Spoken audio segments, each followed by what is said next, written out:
বিসমিল্লাহির রহমানির রহিম।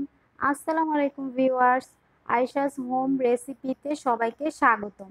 আজকে আপনাদের সঙ্গে খুবই সহজ পদ্ধতিতে সর্ষের তেলে কোরবানির মাংস রান্না করে দেখাবো। আমি গরুর মাংস যেভাবে সবসময় ঈদে রান্না করি, কোরবানির ঈদে ঠিক সেভাবেই মাংসটি আমি রান্না করে দেখাবো। খুবই সহজভাবে মাংসটি আমি রান্না করেছি। আশা করি রান্নাটি আপনাদের সবার অনেক ভালো লাগবে। চলুন তাহলে আজকের রান্নাটি দেখে নিই। গরুর মাংস রান্নার জন্য প্রথমেই আমার লাগবে গরুর মাংস। এখানে আমি প্রায় 4 কেজি গরুর মাংস নিয়েছি এবং হাড্ডি, সলিড মাংস, চর্বি সব মিলে নিয়েছি। মাংসগুলো আমি মিডিয়াম কাট করে ধুয়ে পানি ঝরিয়ে নিয়েছি। এখন এই মাংসগুলোকে আমি ম্যারিনেট করে রাখবো। তার জন্য আমার লাগবে এখানে হলুদ গুঁড়ো 2 টেবিল চামচ, মরিচ গুঁড়ো 3 টেবিল চামচ, 2টি পেঁয়াজ বড় করে কেটে নিয়েছি মোটা করে, একটি রসুন, 1 কাপ টমেটো কুচি, আর এখানে চীনাবাদাম বাটা 1 টেবিল চামচ, রসুন বাটা 2 টেবিল চামচ, আদা বাটা 2 টেবিল চামচ, আর লাগছে কিছু গরম মশলা, তেজপাতা নিয়েছি, দারুচিনি, ভাজা জিরার গুঁড়া, একটু জয়ফলের গুঁড়া, জয়ত্রী, আর এখানে হচ্ছে আমার লং, এলাচ আর কালো এলাচ নিয়েছি, আর নিয়েছি হাফ কাপ সরিষার তেল। এখন আমি সবগুলো উপকরণ মাংসগুলোতে দিব, দিয়ে একটা ম্যারিনেট করে নিব। আমি প্রথমেই পেঁয়াজ রসুন কাটা, টমেটো কাটা, আদা রসুন পেস্ট, বাদাম পেস্ট, হলুদ গুঁড়ো, মরিচ গুঁড়ো, গরম মশলার গুঁড়ো, ভাজা জিরার গুঁড়ো, আর দিব সরষের তেল।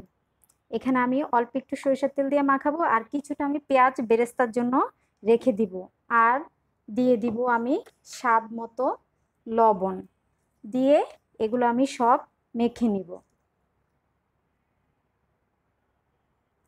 ভিউয়ার্স, আমার মাংসটি মাখানো শেষ। আমি এটা খুব ভালোভাবে মেখিয়ে নিয়েছি। এখন আমি এটা চলে যাব রান্না করতে। এখানে আমি প্যানে সরষের তেল দিয়েছি, আর দিয়ে দিব একটা পেঁয়াজ কুচি। পেঁয়াজ কুচিটা দিয়ে একটু বাদামি করে ভেজে নেব। চুলার আঁচটা থাকবে আমার মিডিয়াম লোতে। ভিউয়ার্স, আমার পেঁয়াজটা বাদামি হয়ে গিয়েছে। এখন আমি ম্যারিনেট করে রাখা গরুর মাংসটা এতে দিয়ে দিব।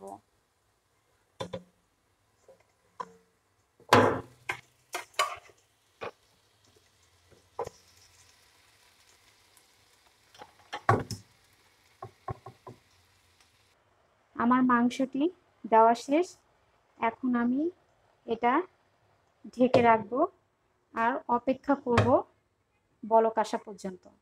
মাংস থেকে যথেষ্ট পানি উঠেছে, আমি আর এক্সট্রা পানি দিব না। আমি এই পানিতেই মাংসটি কষিয়ে নেব। মাংসের ঝোলটা অনেক ঘন হয়ে এসেছে। আমি যে পেঁয়াজ আর রসুন মোটা করে কেটে দিয়েছিলাম সেটা মাংসের সাথে সেদ্ধ হয়ে মিশে গিয়ে ঝোলটা অনেক ঘন হয়ে এসেছে। আমি এখন এটা আরও অনেকক্ষণ কষিয়ে নেব। আমি এখন 2 টেবিল চামচের মতো টমেটো সস দিব, দিয়ে আর 2 কাপের মতো পানি গরম করে রেখেছি, গরম পানি দিয়ে দিব। গরম পানি দিয়ে আমি এটা একটু সেদ্ধ করে নেব। মাংস রান্না একদম শেষ। আমার মাংস সেদ্ধ হয়ে গিয়েছে। এখন আমি এটা নামিয়ে পরিবেশন করব। মাংসটা এখন আমি সংরক্ষণ করব। যখন মাংসটা ঠান্ডা হয়ে যাবে তখন আমি এরকম একটা বক্সে মাংসটা নিয়ে ঠান্ডা করে নিব। আমি এরকম একটা বক্সে যতটুকু মাংস খাবো ঠিক ততটুকু পরিমাণে নিয়ে ঢেকে ডিপ ফ্রিজে রেখে দিব, এবং যখন খাবো ঠিক তার আগে নামিয়ে নেব। আর মাংসটা এভাবে ডিপ ফ্রিজে সংরক্ষণ করে রাখা যাবে প্রায় 2 থেকে 2.5 মাস পর্যন্ত ফ্রিজে রাখা যাবে। হয়ে গিয়েছে আমার গরুর মাংস রান্না। সর্ষের তেল দিয়ে আমি এটা রান্না করেছি। আসছে সামনে কোরবানির ঈদ, আপনারা অবশ্যই এভাবে তৈরি করে খাবেন এবং অতিরিক্তটুকু মাংস আপনারা ফ্রোজেন করেও রেখে দিতে পারেন। আজকে তাহলে এ পর্যন্তই। সবাই অনেক ভালো থাকবেন, আমার জন্য দোয়া করবেন, আমার চ্যানেলটি অবশ্যই সাবস্ক্রাইব করবেন। আল্লাহ হাফেজ।